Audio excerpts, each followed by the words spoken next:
ভালোবাসি গো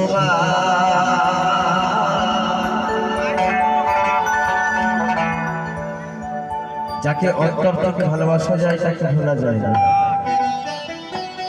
তবে বর্তমান সমাজে ভালোবাসাটা হয়ে গেছে সোশ্যাল মিডিয়ার প্রেম ভালোবাসা।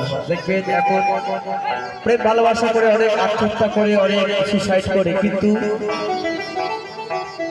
কথা বললেন প্রেম এমন প্রেম হবে না যে প্রেম করে সুসাইড করতে হবে, যে প্রেম করে রেল লাইনে